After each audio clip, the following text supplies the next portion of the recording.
Herkese merhabalar. Ben Tuğba. Kanalıma hoş geldiniz. Lütfen videomu izlemeden önce kanalıma abone olmayı unutmayın.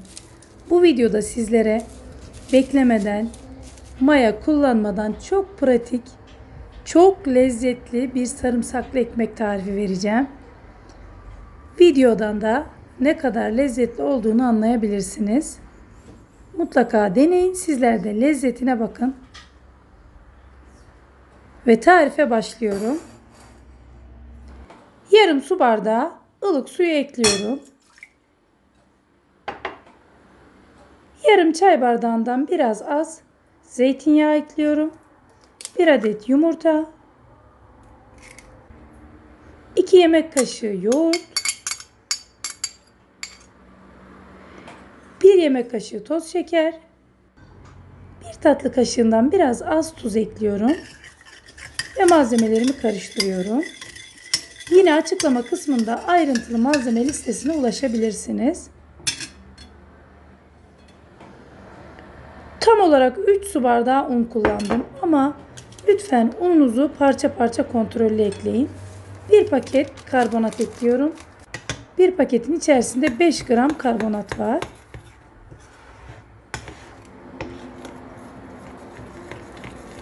İlk olarak kaşıkla karıştıracağım. Daha sonra elimle yoğurmaya başlayacağım. Dediğim gibi lütfen ununuzu kontrollü ekleyin. Kaşığı çıkarıp elimle yoğurmaya başlıyorum.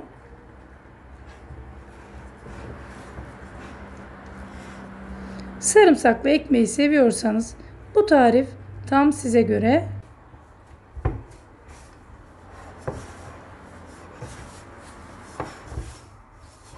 Videomu buraya kadar izleyenler yorum bölümüne yorum yazarlarsa çok sevinirim bana destek olmak için. Hamurumun kıvamı tamamdır. Şimdi ben sarımsaklı sosumu hazırlarken hamurda biraz dinlenmeye bırakıyorum.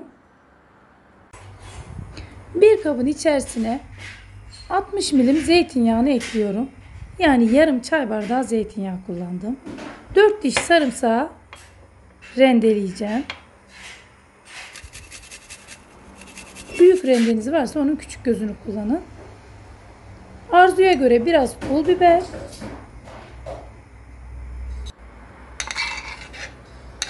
Ve biraz da ince ince kıydığım maydanoz ekliyorum. Bunları karıştırıyorum. Ve ekmeklerime süreceğim sosum hazır.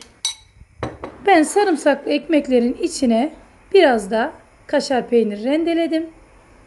Arzuya göre siz istediğiniz peyniri kullanabilirsiniz. Ve yapmaya başlıyorum. Hamurumu toparladım. Hamur bekledikten sonra daha da güzelleşti. Hamuru ortadan ikiye bölüyorum.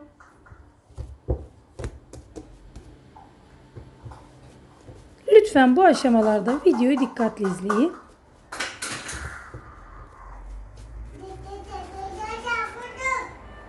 Bezelerimi hazırladım.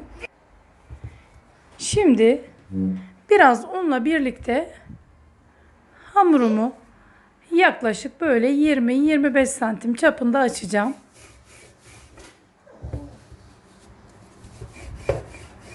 Yarım santimden biraz daha ince açtım diyebilirim. Yani o kadar ince açmayacağım. Çok kolay. Ben oklavada daha iyiyim. Merdaneyi kullanmakta açıkçası zorlanıyorum. Bunu itiraf etmek istedim. Ve hamurumu açtım. Elimle biraz düzeltiyorum. Dediğim gibi sizi yormayacak. Çok ince açmanıza gerek yok zaten. Hazırlamış olduğum sarımsaklı sostan her yerine sürdüm. Ve rendelemiş olduğum kaşar peynirini de videodaki gibi yerleştiriyorum.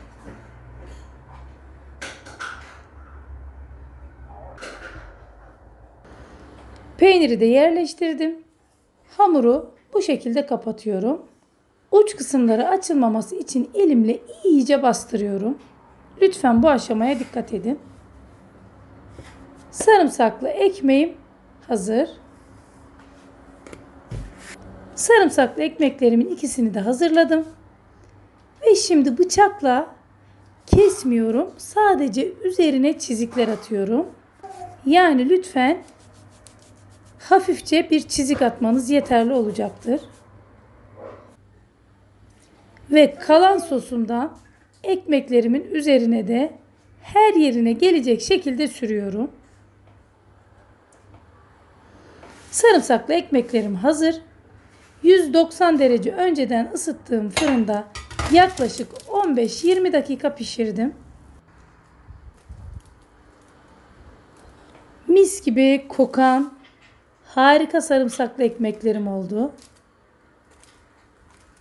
Ve çizik attığım yerlerden kolayca sarımsaklı ekmeğimi dilimledim. Bu görüntü inanın insanı yemek için sabırsızlandırıyor. Mutlaka deneyin ve lezzetine bakın. İşte final. Yine güzel bir videonun sonuna geldik.